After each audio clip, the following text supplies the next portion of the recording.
Hello and welcome to the Daily Atheist Morning Show. It is Wednesday, the 25th of November, 2020. I am your host, the amazing Super Chris. Thank you for joining me on this ungodly hour. We're going to talk about stuff, aliens, God, I guess with aliens, God and aliens, Jesus, aliens, lizard people, maybe lizard people. I don't know if we're going to talk about the lizard people or not. My co-host, Andy Hall from the Laughing in Disbelief blog over at Patheos will be joining me in just a minute. He's also got a channel here on YouTube. Links are below. Go subscribe. And Nokasuchi from the Rage channel will also be joining me. And we got Daniel Fisk Bennett from the Atheists Against Pseudoscience Nonsense channel. Apropos. Am I not right? Apropos. Okay, he'll be here and we'll be doing this right after the thing. Hold on, watch this. This is cool. Hello and welcome to Shakespeare with a Redneck. What the? I am Wild Bill Wigglestick, and I'll be your handsome host, your gilded guide, your cowboy concierge of Shakespeare. Dude, really? Today on Shakespeare with a Redneck, I'm going to perform the prologue from Romeo and Juliet. Damn it, Bill.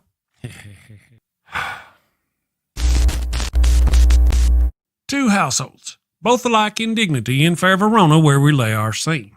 From ancient grudge break to new mutiny, where civil blood makes civil hands unclean. From forth the fatal loins of these two foes, a pair of star-crossed lovers take their life, whose misadventured piteous overthrows doth with their death bury their parents' strife. The fearful passage of their death-marked love and the continuance of their parents' rage, which but their children's end not could remove, is now the 2 hours traffic of our stage, the which if you with patient ears attend, what here shall miss, our toil shall strive to mend. Hey, that wasn't half bad. I'm not as dumb as I look. Of course not. You'd be in a coma. Okay, so here's a quick rundown of the situation. Bill, two snot-nosed brats ignore the warnings of their learned parents and end up getting 4 people killed. Bill, come on, man. You're always blah, blah, atheist stuff, blah, blah, boring. Say something fun, for goodness sake. What? Particle is a fun word. Bill, particle. Bill. Or talk about horses and dogs. People love horses and dogs. Or boobies. Everybody loves boobies. Bill. Oh, can I say boobies on YouTube? If you close your eyes, it doesn't count. Talk about boobies then. Okay, everybody loves those cute little blue-footed bastards. It hurts right here. Culture, baby, coming at you. Avoid bringing a plague on both your houses. A plague on both your houses! By hitting that subscribe button, then that little notification bell. And bang that thumbs up button like frisky cousins at a family reunion. Thank you and take care. Peace. All right. Good morning, everyone. Thank you all for joining us. I hope you're having a good week so far. Andy, how you doing, buddy? You know, when I looked at the topic for today's discussion, I said to myself, maybe I have nothing to really say about this particular topic, this subject. But then I was just thinking about the 1978 TV show Project UFO, which was based on Project Blue Book. And of course, if anyone is old enough to have seen that series, the intro starts with, "And Ezekiel saw the wheel." So maybe I do have something to say about this particular subject. I am doing well, Chris and Daniel and Mr. Alien Rage and friends, neighbors, and countrymen. And country ladies and country people. So I'm doing well. Yes. That is good to hear. Good. And you, Nokasuchi, how you doing this morning, brother? Pretty good. I didn't feel all that great yesterday, but I'm feeling a lot better. So I'm thinking it's just a short little stomach bug I had, and I'm feeling a lot better today. Busy day for me, so yeah, I'm looking forward to this conversation. You said you were cootie infested, possibly again, or it's different kinds of cooties. You know, how do you get that kind of? And I got another question for you. If it's a resurgence of the COVID, are you then again infectious? I don't think so. The way it was explained to me is after 10 days, I was no longer contagious. I could no longer pass it. 10 days after showing symptoms. So, but that's a good question. That's something that they never really clarified, is if it does resurge, then am I then contagious again? I'm not really sure. That's interesting. Yeah. Well, anyway, I hope you're doing all right. Yeah, I feel a lot better today. So I think it was a stomach flu. It felt more like the flu than the COVID thing. So something, huh? Good morning, Daniel. How you doing, bud? Thank you for joining us this morning. It is morning. I'm pretty sure we won't even see any sunlight coming out my window throughout this entire show. Yeah, that is possible. Yeah. Well, I thought it was a fun one. It was a lighthearted topic. Somebody in one of the chats, one of the Facebook groups, I'm not sure if they were teasing me or not. And they're like, "Hey, how come you haven't talked about aliens and conspiracy stuff?" And I'm like, "Well, all right, Right? oh, you twisted my arm." And then Daniel was here yesterday, and Daniel's like the pseudoscience guy, and I thought, Yeah, I hear it all. I've been hearing it all for the past 5 years. Yeah. So Well, I have some thoughts on. Yeah. Oh yeah, you'd be amazed at some of the things that I'll hear. I bet. All right, guys. Before we get too far along, I want to say hello to everyone in the chat. Good morning, all you wonderful people. Critical Cripple. Let's see. Sammy Jenkins. Sean. Good morning, Sean. Speed of Sound. I kind of got my pages in the wrong place. But good morning, everybody, to all you people watching on the various YouTube pages or YouTube channels and Facebook pages. All you guys, you're wonderful. I hope you're having a good week so far. We're to the halfway point. Getting ready to go do that voodoo and get to the weekend. I'm still a weekend lover. But I hope you're all having a wonderful day. We have got an interesting topic. I think Andy now has an opinion on a few things that I didn't think he had before. Whenever he first woke up, he's like, "Bitch, what are you doing?" And he's like hitting me with hate in the chat. And I'm like, "Oh." Anyway, Can we talk about how much I hate Michael Bay and those Transformer movies too? I don't know if that really fits into this conversation, but it doesn't hurt. I find the Transformer movies unwatchable. They're hard. The first one was decent. Yeah, they just hurt my. I mean, I used to love my Transformers when I was a kid. Anyway, yeah, we'll get to that. I'm sure we can touch back on that. Nokasuchi though has got a lot to say. I believe. Well, yeah, I do believe.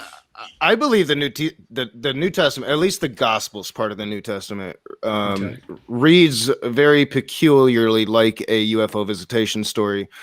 If you go back and read it and you get rid of all of the indoctrinations from your childhood, apply what you know with your modern lens, I believe if you read it, then you will see a very different story unfold. Okay.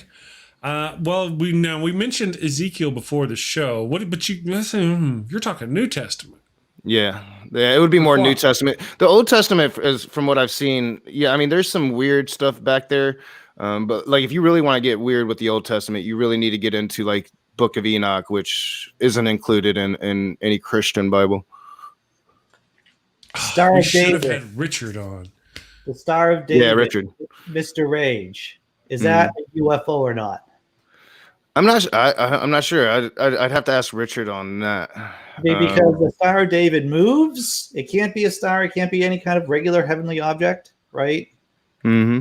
And so I had Aaron Adair on my old show, Naked Diner, a couple of years ago, and he wrote a book about the Star of Bethlehem, basically saying the Star of Bethlehem can't be any kind of regular, everyday celestial object because of what it's described to do in the New Testament. Yeah, I definitely think that was put forward by like the ancient astronaut theory, ancient aliens on a History Channel. Just for all clarification, I find all of this silly. I don't subscribe to any of that nonsense. I laugh at it, but I do find it funny that the gospel can be interpreted in a certain kind of way if you go into it with that in mind, right? So, like, they're perfect examples. I even got Matt Powell to admit, by the definition of the word, like when you think about alien, an alien is a creature not born of the earth, right? So by definition, God is an alien, just by that definition alone.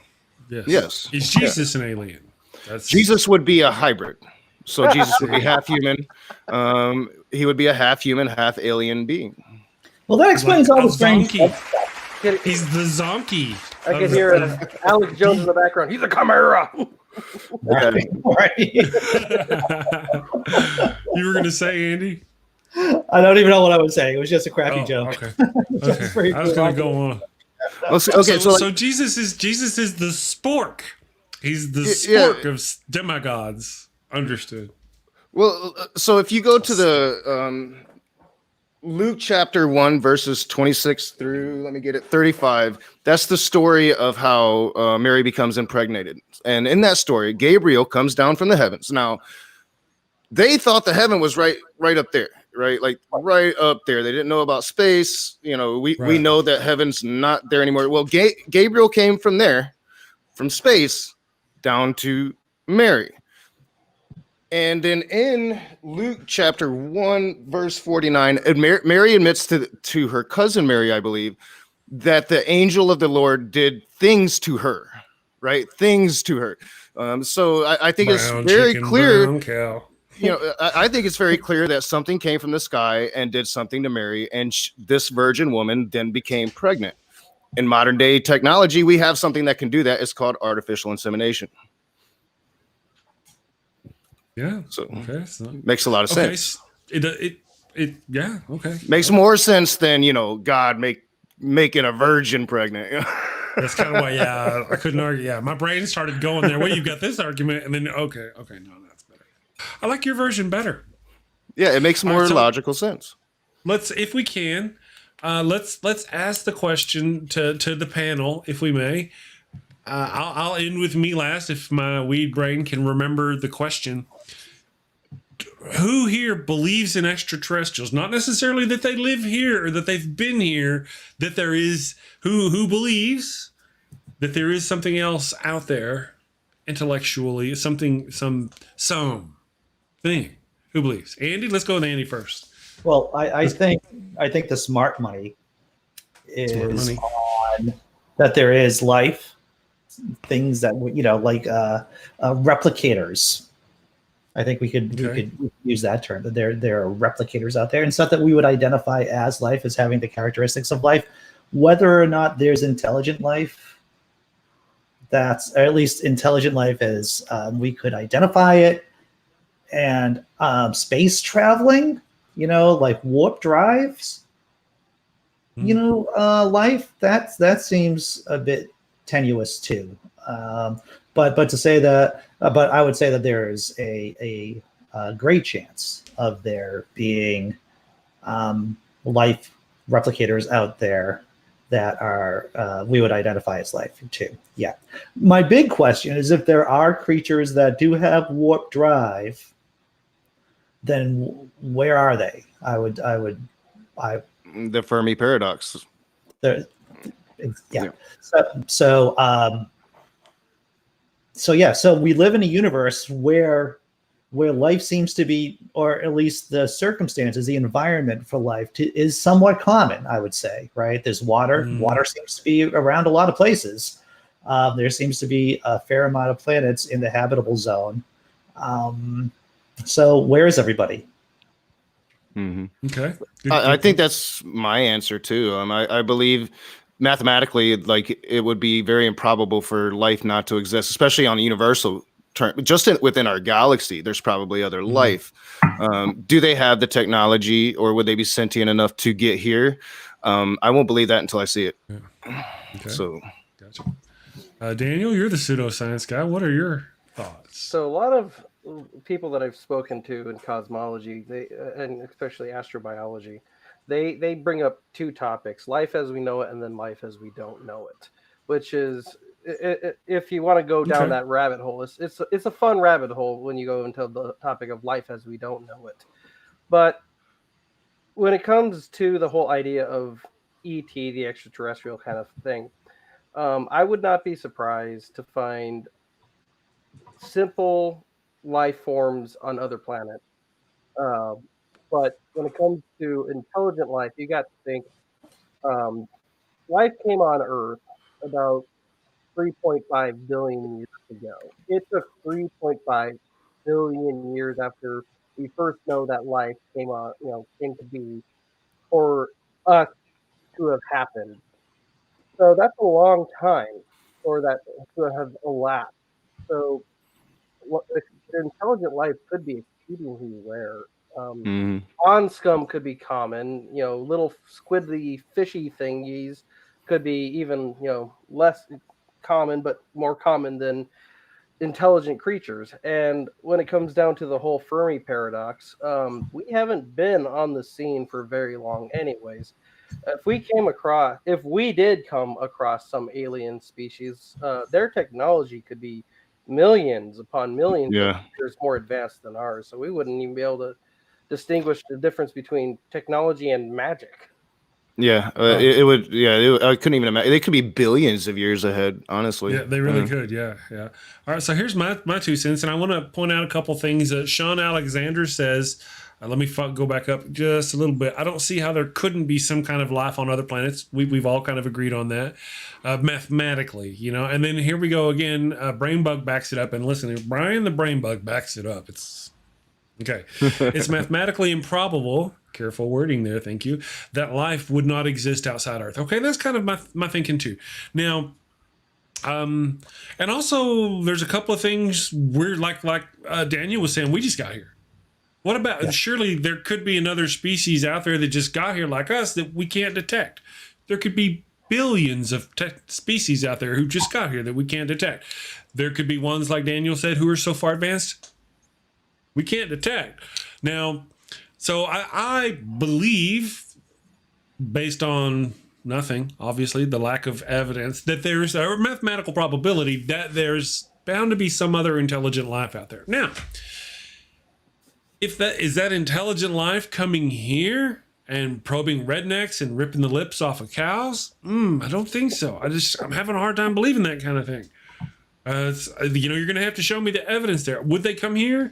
If they could, those ones like Daniel said, billions of years ahead of us, wouldn't be surprised if they would. You know, there's warp traveling the speed of light is impossible. We kind of know that. Andy raised a finger. Well, most of us, the geeks, and I'm going to butcher this term because everyone knows the term. A lot of people do, but and maybe Daniel can help me with this. The Alcubierre drive. Yeah. It's basically the idea that you can make a warp bubble, and literally, even though objects cannot travel faster than light, if you create a warp bubble around it, you're basically riding a wave of space faster than light. So that's how you can get around the whole traveling fast or not being able to travel faster than light. If I may, I could actually show this as an example with just a piece of paper. So effectively, we know that when we think of travel, we always think of going from point A to point B. And when it comes down to what Andy's talking about, that warp drive that's not the same. That's not what Andy's talking about. There are two different ways. You're talking about like a wormhole, like Stargate. That's what you're talking about. Yeah. That's not what Andy's talking about. Andy's talking about. It's basically you create a wave. You put your spacecraft above the wave, and the wave travels faster than light. It doesn't mean that your object is moving fast. I know it's weird, right? I mean, but yeah, I believe the theory of it was developed by a graduate student back maybe in the 60s or the 70s. Once again, people in the chat probably know this more than I do. It was 1994. Miguel Alcubierre proposed a method for changing the geometry of space by creating a wave that could cause the fabric of space ahead of the spacecraft to contract and the space behind it to expand, shooting the spacecraft faster than light. There was actually something in the news maybe about a year ago, 6 months to a year ago, because the amount of energy it would take to actually make the drive work is like an incredible amount that makes it, unrealistic for us to do. But there was a scientist, and I'm just pulling this out of my memory banks here, who came up with a way to tweak the equation so that you wouldn't have to use as much of a massive amount of energy to do this. I do know that we are trying to come up with different propulsion systems that would at least allow us to explore a lot more of our inner galaxy, the galaxy that's immediately around us. And we also are actually coming up with ships that would use solar sails, and they would be generational ships. You would colonize the ships. It would take a long time to get to where you're going. But this would be a way for us to reach some of these planets that are in the right spot to have life, to see if there's life there. But there's a whole lot of issues, and we're not talking within our lifetimes or even within my daughter's lifetime. We're talking several generations ahead. Right. Well, even with like the Alcumbieri, I'm not really sure how you say it either. Even with that drive, it's kind of like an idea of not really trying to go faster than space. Star Trek is a good example. If you think of Star Trek as normal space would be an ice rink, and the warp drive just creates a bubble, and it's like taking an ice cube and tossing it on that ice rink, and it just slides across space. It doesn't go through space, So there's different ways. That's kind of where I was going. Generation or species out there, alien species out there, may have already overcome these things like Daniel was talking about that are far advanced from us. Would we detect them? Would they show? I think they lock their doors as they drive by us. We're like a science experiment. They probably watch, study. We're like, I just want to bounce off something that Vesta Freya in your chat, Chris, says the problem with the warp bubble is to make it work is that you need to use negative energy, whatever that means. Yeah. Just looking at this at the Wikipedia article, the person who came up with the idea with tweaking the equation so that you don't have to use as much energy, the name is Harold Sonny White, and that was relatively recent. So yeah, definitely, it's not something that we will be able to see, more than likely, probably within our lifetime, within our children's or our children's lifetime. But it's just like, at least this is how I think of it. It's like how people didn't think you would be able to break the sound barrier at some point, right? Yeah. I think, and who knows? We could have another burst of technology to where these things do end up happening a lot faster. You never know what we really don't know the effects of AI, what that will be until it goes online, right? So, right. And if we even barely get the workings of gravity of any kind of way, like gravity plating to where we could do gravity, because that's kind of where with the Andes, the Alcumbier drive, it uses gravity to get that wake going in space-time. So if we could get those kind of things going, any kind of mastery of gravity, like we have light and such, that would be major. I find hope in the fact that the smartest people in the world are working on these things now, well beyond our technological capabilities. They're dreaming, they're hoping, and that's how we're going to get there. With those AI that helped. Yeah. It's funny. I just want to speak to what Vesta just wrote in your chat once again, Chris. This video by Sabine Hassenfelder, who's a physicist. I actually saw part of that video literally just like 5 minutes before I came on the show, Vesta. I started watching it. It's like, oh, okay. I'll just have to click back to that because I got to enter the backstage and get ready for the show. But yeah. There are videos about the drive and about the problems with the drive on YouTube. Is it the same one you're talking about? Yeah, it's the same basic idea about creating a water bubble and just moving space faster than light. That's cool. That is cool. I mean, it wouldn't take very many breakthroughs in our lifetime to get us to that level. Yes, it would take breakthroughs, definitely. I think maybe and maybe Daniel can speak to this about the trouble about setting a goal with technology or science that is so behind. Like, for example, maybe in ancient Greece, saying, well, go cure cancer, and putting all your resources in trying to fight cancer when you're so far, not even in close. Yeah. To How do you tell? Well, I think the real question would be, would the evil alien race known as Yahweh allow us to actually advance enough to get off this planet? I see that's a Tower of Babel thing. Right? I'm pointing at the screen, but I should be pointing at the camera. That's a very much of a Tower of Babel thing. Well, all right, so back to the fun part of the conversation. So Matthew chapter 17, Jesus shows Peter, James, and John that he is indeed an alien.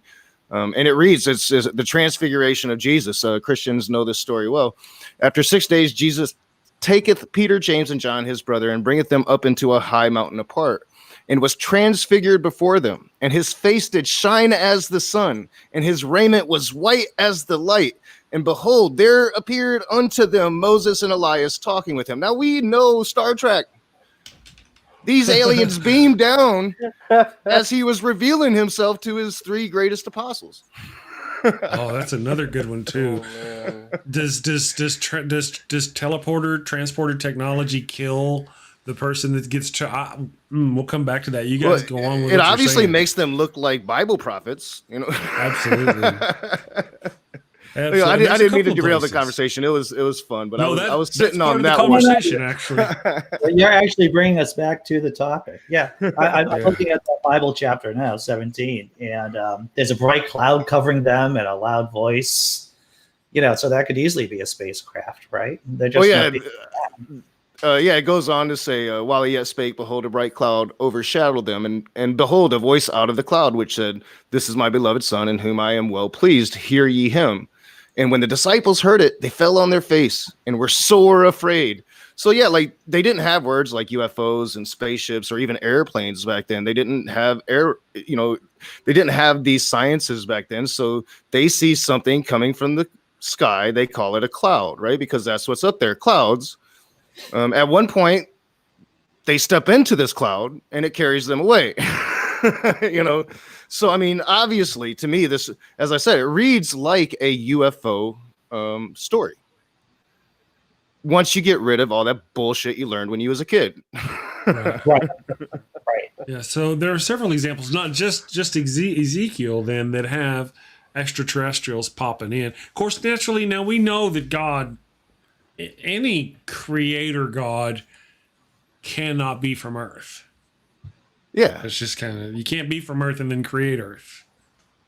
You know? I should have brought my clip of Matt Powell saying, "Well, by that definition, yeah, God's an alien," because that's just, you know, it's Matt Powell. It's brilliant. So. Yeah, that's why earlier I tried to separate it out. Surely God is an alien, but what is Jesus?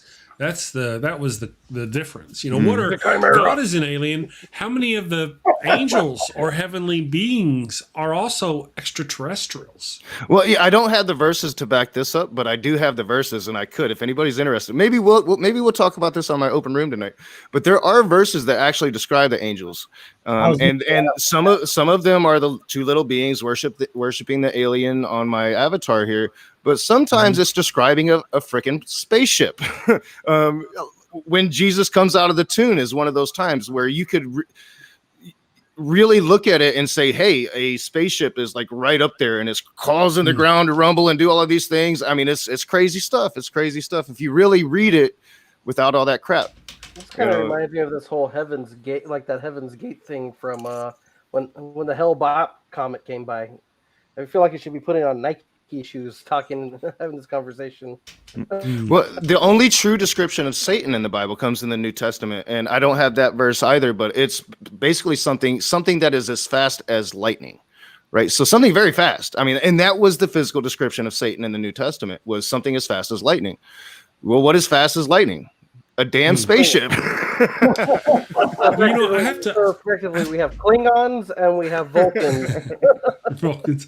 When I was a kid, I had got this point where I was into pseudoscience. Well, what we call pseudoscience. I think it was one of those deals where you become aware of the world, and then you look around and you try to figure out what's real on your own. And that was some of the things that's where I did a lot of filtering on that as far as what I believed and what I didn't believe. And that's part of my religious thing too. I don't believe in ghosts or spirits.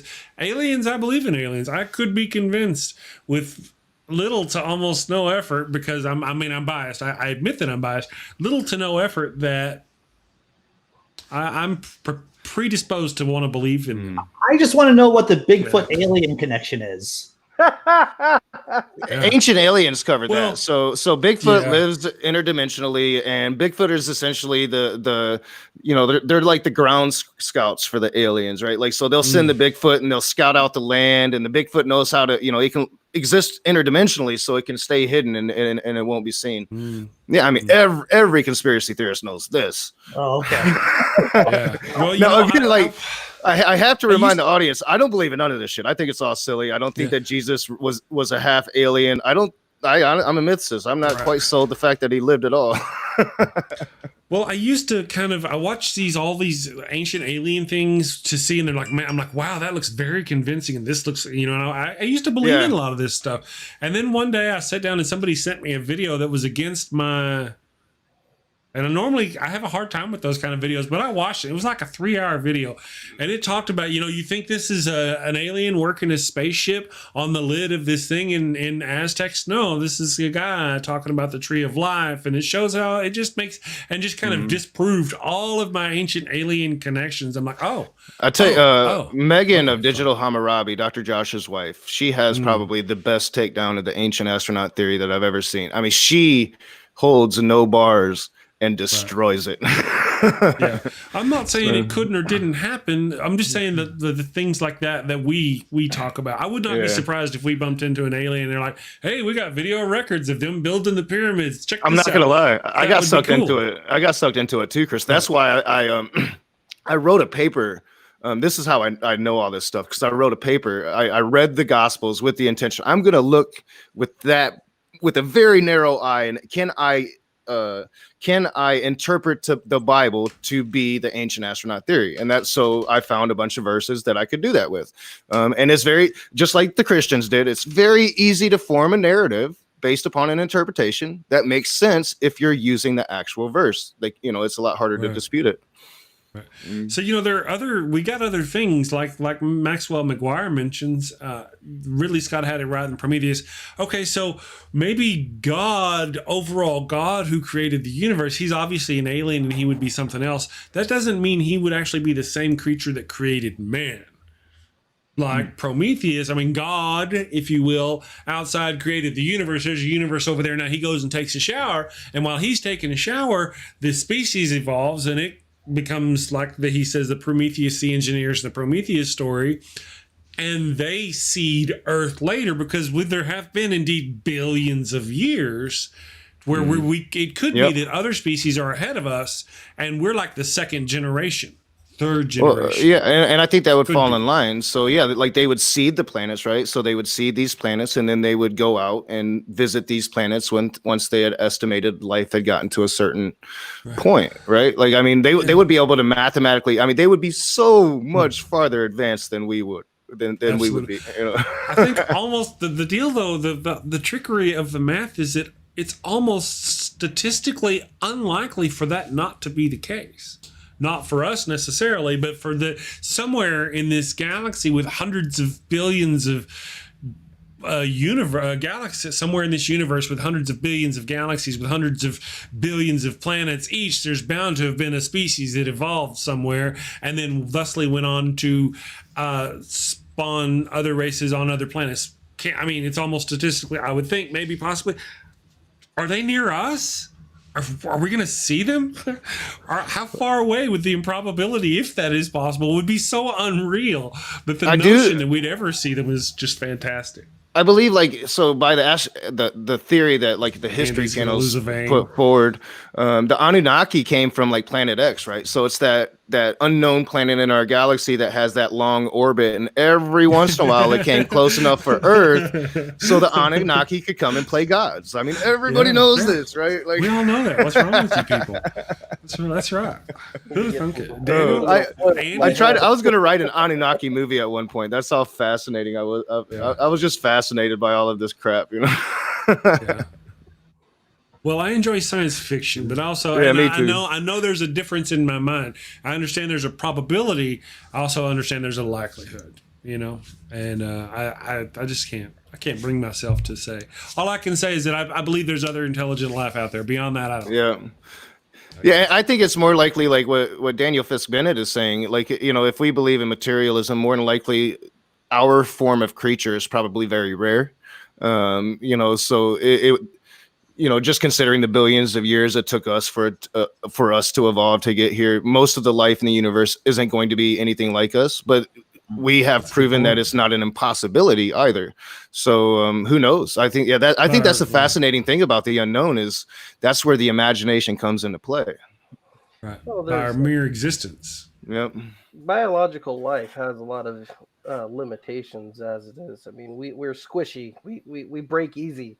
It doesn't take much to kill us. So I wouldn't be surprised that if there was any significant, class 2, class 3 uh, life forms out there, I wouldn't be surprised if mainly AI machinery is doing their dirt, because I mean, let's face it, at least you send a probe out there, it's beyond what physical limits its ability to produce energy would be. That thing would be able to continue on for a while until something happened to it. Compared to like with us, we get old and we die, and I can imagine other animals or species or whatever the heck you want to call them would have the same kind of problem. Yeah, and I know, like, once you get into like string theory, and get into really the physics of it, and I've done a couple debates on it now. Like, we know, like, if there is other intelligent life form in this universe, it would be carbon-based life form such as we are. But in the other hypothetical universes, there could be much different life forms altogether, and it's actually mathematically improbable that there isn't. And it would be hard for just like normal human beings to even imagine what those types of life forms could be. But here in our reality, in this universe, it's carbon-based life.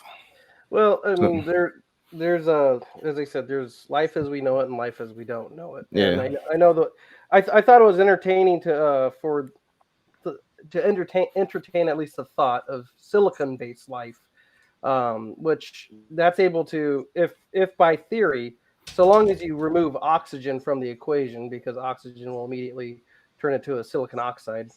But if you don't have oxygen, something that would be silicon-based would be able to sustain temperatures higher or much lower with the chemical reaction. So, I mean, it's an entertaining thought. We have not yet seen it. Yeah. But I know that was one of the things that they were kind of entertaining the thought of on Titan, because there's a significant lack of oxygen there. And you look out there, it's like, are there something that looks like life as we don't know it on Titan? Yeah, it's very interesting to think about. Yeah, like, I mean, just who knows what's out there in the universe? And honestly, like, for Christians to kind of deny, like, now that we know what the universe is, Christianity's got to expand. Like why would God stop with us when he has such a big canvas to work with? If you're a painter, you're not going to just paint a dot in the corner. You're going to use the whole damn canvas, right? Yeah, geez, I mean, they make that whole damn. This God makes this whole damn universe, and then he gets pissed off and rub one out. Yeah. Pay no mind to the rest of the universe. So you pay all focus now goes on what I'm doing in the bathroom in my spare time. Yeah, the biggest argument against intelligent design is, well, like, why would he create a universe that 99.99999 infinitely % of it is incapable of sustaining human life? Well, these theological arguments when you just accept the fact that God is evil. As soon as you understand that God is evil, not just evil, but an evil race of aliens, Andy. Exactly. You've just cleared a circle right there. You've just been able to make it all work out. Predestination, aliens, everything. Everything now makes sense when you consider God is an evil race of aliens. Simple as that. Oh yeah, I remember. I mean, I remember I did an article about debunking the perfect Earth idea, and then if you go into it even more, I mean, golly, the universe, I mean, is so hostile to life in general that it's just, intelligent design doesn't make any sense. I mean, crap. I mean, nothing says unintelligent design like a quasar. I mean, crap, that would just vaporize anything instantly. Yeah. Well, I mean, the fact that we have to take a shit or two a day, I think speaks against intelligent design. So, well, that is, and also, one of the things I went through in my Evil God Monster of Abraham series, especially to think of a God creator as being benevolent. This God creator is benevolent, and then creates a planet full of creatures that have to kill and eat other creatures to survive. When you stop and think about it, there are literally trillions of murder, death, kills that have happened between the start of time and now. I mean, every day, how many animals die every day? and are killed by other animals just to survive. It's just Well, there's no benevolence there at all. That's why a lot of early Christians thought that the God of the Old Testament was the devil, was just the evil God. It's like, Yeah. Jesus was I think of a different God. Is because it's obvious how evil the God is in the Old Testament and how the world is. That it would just make sense that there's an evil deity out there doing evil stuff. Well, and again, like Jesus was screaming that he was an alien. John chapter 8, verse 23, he said, and he said unto them, you are from beneath, I am from above. Ye are of this world. I am not of this world. I mean, he's like, how clearer can you be? Seriously. Yeah. Well, and then he pushed his little thing and said, beam me up. Okay, Rage. Let's say Jesus is an alien. Where's the math? Where's the math? Wouldn't there be more mathy parts of the Bible? No, I mean he was a human alien, so he was. I mean, humans are ignorant. Come on, He's a chimera. He was the spork. He was the spork, and I don't have the verses about the mountain, but he does go into a mountain that I have interpreted to be a spaceship, right? And in this mountain, you'll be familiar with this verse. He does talk about seeing all the kingdoms in the world in a moment of time. Like he's got all of this technology and he's got video feeds on every kingdom of the world at that moment. And he can see them. Yeah, I mean, he's got cable. He's got Wi-Fi. He's got Wi-Fi. He could go on top of this mountain and he could speak to his apostles who would be all across Israel, right? They'd be all across Israel preaching the gospels, and he'd be in this mountain. He'd be like, "Yo, bitches, come back to the base," and they'd come back. I mean, it's clear. It's in the New Testament. It's there. I wrote a book back in 2013 called The Antitheist, and I was like, how the hell could Satan convince the whole host of heaven? That's an uncountable. If the host of it is uncountable, then a third of the host is uncountable. How did he do that? Was it like, on your Facebook? Did they have their own social media? Did he make little posts? We're meeting at this time now. Don't tell Yahweh. How did they do that? How'd that work? Jesus was probably the most narcissistic selfie taker of all time. I'm just saying. That's right. Look. I'm just saying. Duck face, yeah. Andy, your job, easy job today, huh, Andy? It's an easy job, man. I just got I love it when there's 4 people here, to tell you the truth. Yeah. We got to get Rage on the third bowl on a regular basis. That's what we need. Yeah. I started early this morning. Third bowl. It's about to be my 4th bowl. Oh man. That's right. So there's just different types of ways that we could think of as God/aliens. We've seen various different examples in science fiction. One of the ones that I thought was brought up by Daniel Fisk Bennett brought it up was the wormholes. When he was doing the little paper like that, and then we had Stargate, Miss Cindy Plaza talking about wormholes and how with Stargate they actually. It's a lot of the alien God theory that we know be debunked, but it's fun, at least the science fiction of Andy. Your bench in your chat says, Chris, he mentions the monolith in the desert that they found. Yes.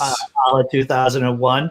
Someone has to be a big fan of Kubrick out there just to create the monolith and to drag it out into the desert and to bury it in, or at least to make it stationary. So and they say it's nearly impossible to get there unless you fly there. So somebody took a lot of trouble to put that damn piece of metal there. Are you saying aliens? No, I think that a Stanley Kubrick fan definitely. A rich dude probably. Yeah, I would almost. Oh man, if I had a bunch of money, I would mess with conspiracy. Me too. Time. Oh, dude, I would have so much fun with it.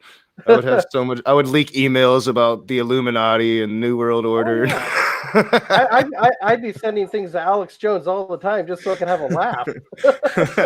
I always said that in case I ever make enough money off social media that I don't have to have a job. Like I'm going to go back to a job pretty soon once the vaccine's out. That I would just slip right into Operation Mayhem. That's all I would do. I would just kick it, move it out of Fight Club and start Operation Mayhem. That's what I would do with enough cash coming in. And who wouldn't? Oh, yeah. Gotta have hobbies.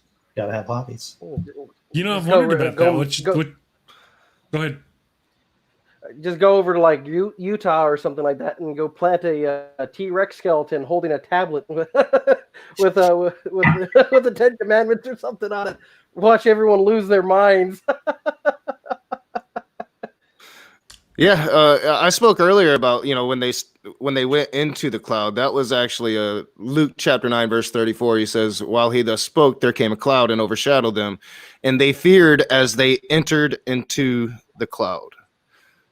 All right, I think we all know you can't go up into no cloud. It's just condensation. You're gonna fall. Right. Well, I mean, that's kind of we're a lot of what you've been talking about is talking about, oh, well, that's obvious if you're an alien.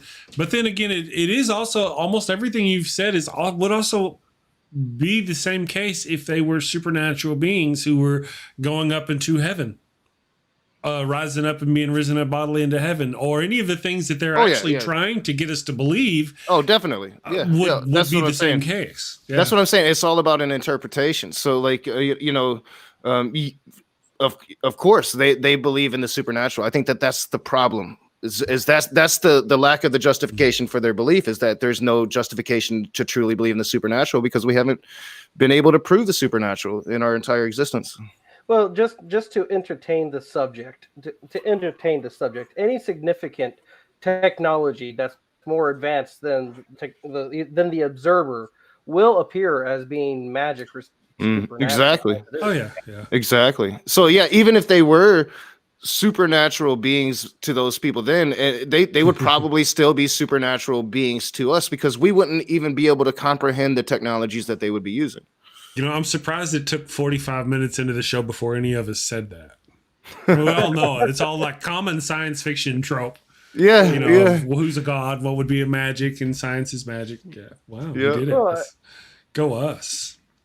Well, I would say that, and once again, this is not to create an original thought of mine, but I would say that a supernatural element, a supernatural creature, or a god creature would not use the laws of nature, scientific principles, to do what it needs to do. That's the difference between like a miracle and magic. Magic is like proto-science, right. But maybe science that we don't understand. There's rules to science and to magic, supposedly, right? Though in magic it doesn't work. But with a miracle, it is the usurpation. It is the overturning of the law of nature. Yeah, it's what makes it really hard to pin down the new interpretation of this Christian God. We have to remember, like, God wasn't always what he is now. He wasn't always this being that existed out of time and space. Like, he was literally a being that walked the Garden of Eden. This new interpretation of him being this spirit being that runs this universe, that can just like beam into our minds and subconsciouses, and that's how he reveals himself to us. There's no way we could pin that down and disprove it. That's the hard thing about this new modern claim. Well, the thing is, if you don't know how to disprove a claim, maybe the claim is crap. Exactly, the claim is crap. I'm misquoting, or maybe I'm just paraphrasing Karl Popper. But you have to figure out how to. If you're going to make an assertion, there should be a way for you to be able to disprove the assertion. The rule of falsifiability. Right. Yeah, so I mean, and that's the whole thing, is like, that's always been when people are reading this Bible from 2,000 years ago, even if you're not taking it literally, you have to understand it's written from the context of somebody that lived 2,000 years ago, right? So you have to take like what they're trying to tell you and how they're trying to describe it, and you can't take it really seriously in the modern day. They were trying to tell stories to the people that lived back then that had a very different conception of the world than we do. And it's very easy to create narratives around those things. And that's what I was able to do with this whole this whole aliens thing in the New Testament. Once you create a narrative and you have authority behind that narrative, then it becomes hard to dispute it. And then it makes more and more sense. So yeah, I mean, to me, it's like more logical, but it's still just as silly. It's the same thing that they did all those years ago. So I have a big question here for you, Mr. Raging Atheist. Is Jesus one of the Greys? I think most likely Yahweh is, and Well, so I don't know, because like the whole transfiguration thing, that's not describing a gray. That's describing another alien theory, which would be the shining people, right? The shiny people. So Do you want to define what a gray is? yeah, well, a gray is my avatar today. No, So. okay, right. That's great. You know, that's a gray. And usually grays are described as very small figures. Now, if you go back to like old ancient Jewish days, and I'm not some expert on Jewish lore, so I could be butchering it, but I do believe that they believed that Yahweh was very small and actually lived within the Ark of the Covenant, this really small box. That would fit the conspiracy theory of the grays. Wow. So wait. You gotta warn me. So Yahweh is an Asgardian Time Lord. Yahweh is an Asgardian Time Lord. Yes. Damn. Huh? Yeah, mind blown. No. A Time Lord, Asgardian time from As. Now, if you're watching Thor for the movies, you're not thinking the same Asgard, but if you're thinking Stargate. So I'm gonna throw us for another loop. Is the Ark the TARDIS? Yes, that's what I meant. Yes, the Time Lord, because he's in a box that's like multi-dimensional, whatever. I don't remember. It's been so long. Yes, good thinking. Put those together. That's good. I knew this was going to be a fun conversation today. Yes, we should do this again. I'm all about. Well, you know, I still I miss my Sci-Fi Saturdays, because Sci-Fi Saturday was indeed fun. It was just, you know, when you throw religion into it again, I need to do something. I got a thing in my head that I got out, and I need to get it out there. And it's just I need to do. Oh yeah, I mean we need to get like the on the radio talk little push buttons of Alex Jones screaming for everyone. That's not a bad idea. Well, did any of you guys grow up listening to what the hell was the name of that show? Damn it, there was across the country is like an AM radio. Oh, it's like pseudoscience, nutbag. Oh yeah, the one about the aliens, the George guy. I can't remember his name. Yeah, they had like flying rods and little like rods that are here all around us all the time. We just can't see them; they're moving so fast. That shit was crazy, man. I used to listen to that when I was in somebody in the chat knows what we're talking about. They'll get our brain. Oh yeah, I remember they're also talking about like lines on the Earth that are like special that had some sort of power energy. Lines. Everyone knows about ley lines. Yeah, you know, they're the magical power, you know, river that run around the planet. Sure, ley lines. Yeah, that's why all the pyramids are on ley lines, right? Because if you're making stuff up, you might as well put the line right across the pyramid. That's where I'd put it. Yeah, right. Power me. Well, you know, I wonder if you incorporate one lie into another lie, you know, and this is a mathematical equation, which someone's much smarter than me can figure out. If you have one lie and if you link it to another lie so that they reinforce each other, does that make it a stronger lie for people to believe in? Mm-hmm. That's an interesting question, because then you can link all the lies together. You're doing the whole corkboard yarn tying there. Well, yes. I think especially if it's a lie that you're taught when you're very young, and then all of the adults that you know believe the lie, and all the adults that lived before them believe that same lie, and it goes back and back and back, and it becomes harder and harder to escape that lie. It's not even really a lie anymore. It's just the reality of your perception. Well, thinking out loud, you have this superstructure of lies, and so we see this in front of us, right? We see this with religion, of course, and then it being attached to different other lies, like climate change, for example, or anti-maskers. You see, and you're right, Rage. When you start off early with a base foundation of lies, it's easy to attach other lies to that. Mm-hmm. Yeah. Well, I was reading the article that Chris the maths on this. Someone's had to have done the maths. I was reading the article that Chris shared, I think it was yesterday, from Scientific American on conspiracy theory and how these people, well, if you believe in one thing, you're more than likely to believe another thing. And this is something I've seen in the past a lot, where you'll find that these anti-vaxxers are also anti-vaxxers. There are also climate change denialists. There are also evolution denialists. They'll believe in things like ancient aliens and ley lines and all these other. And you find that their mind is just scrambled eggs.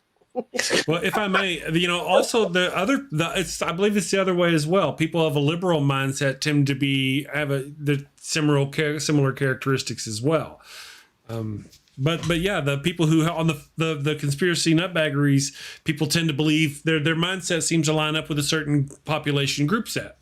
Well, they have there's separate sets of lies and delusions. With us on the left, we have a lot of anti-vaxxers. Well, actually, That's true. it's funny that you say that, but anti-vaxxers are also a lot on the right as well. They found a positive correlation between QAnon supporters and anti-vaxxers. Sure. Not to get too off task. I mean, Alien Jesus is so funny to talk about. No, that was good. Yeah. Randy Quaid is cute. Randy Quaid is crazy. That man. Yeah, he's cute. He's cute. I'm pretty sure that I discovered who Q is. It's Randy Quaid. It's Randy Quaid. That would be unfortunate for everybody, wouldn't it? He's an alien. Is Q? I was about to say, is Q a gray or is Q one of the shiny people? Or Q is the lizard man. We brought him in, Andy. We got him in. Okay, we good. figured it out. You were saying, Andy?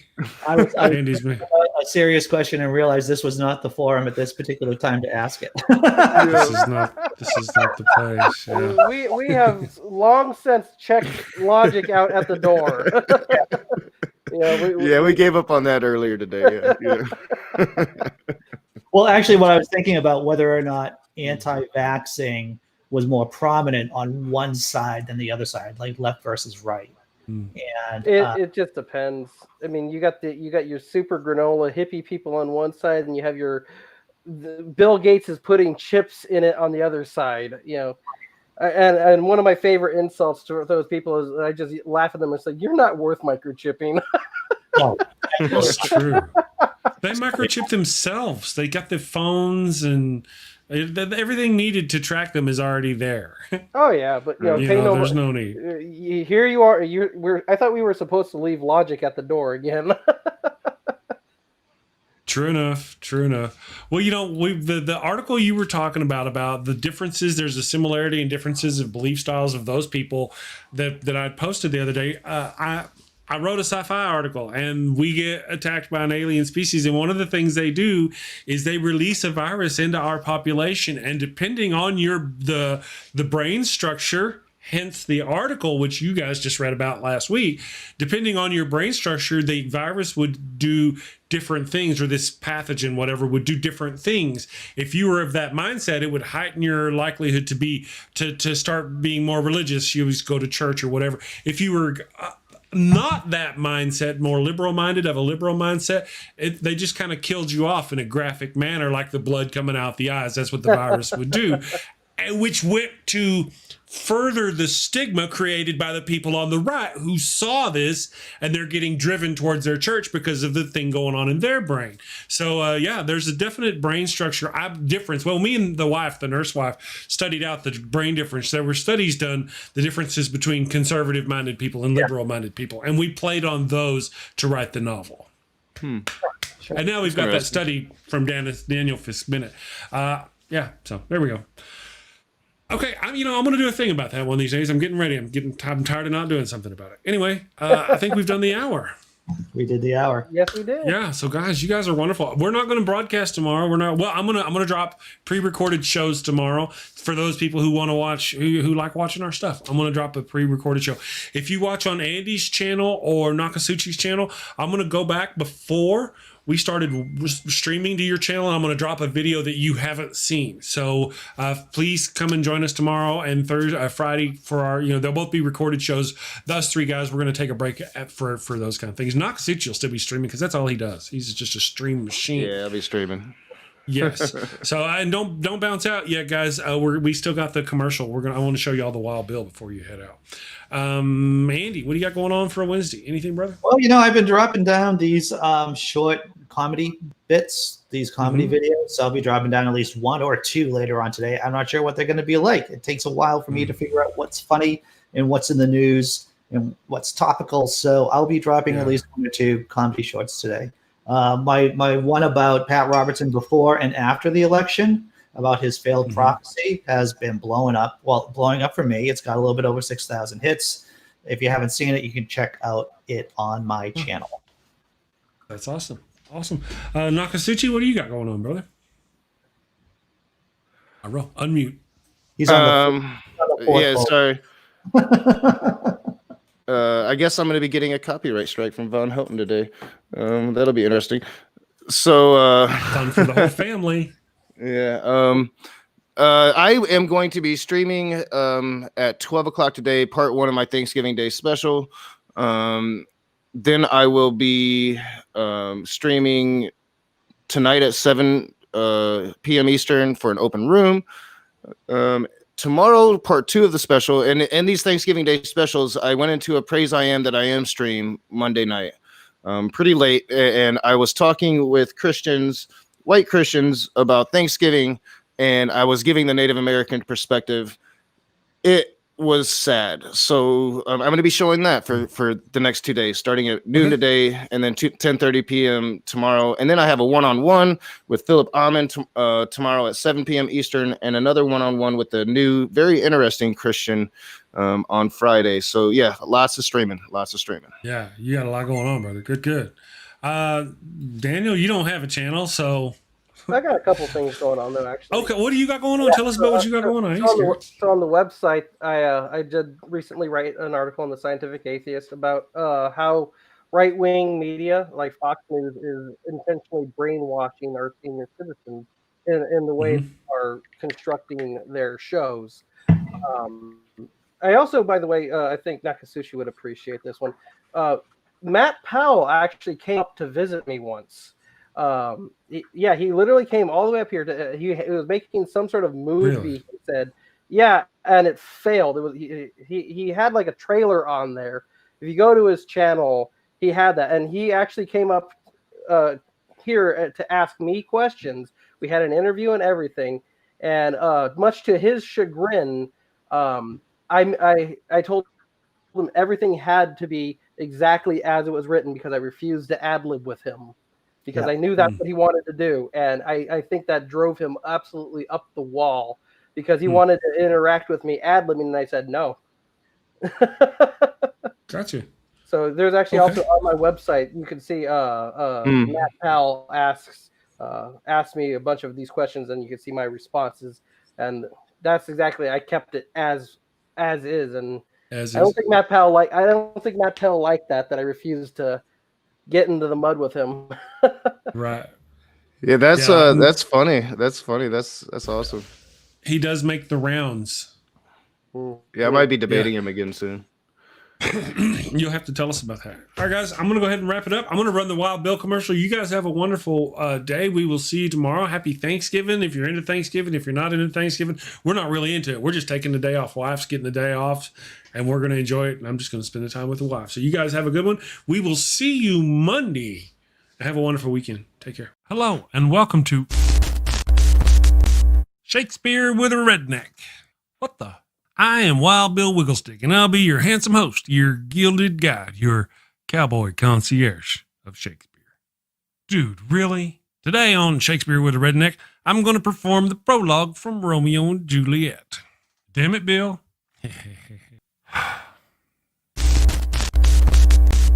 Two households, both alike in dignity in fair Verona, where we lay our scene.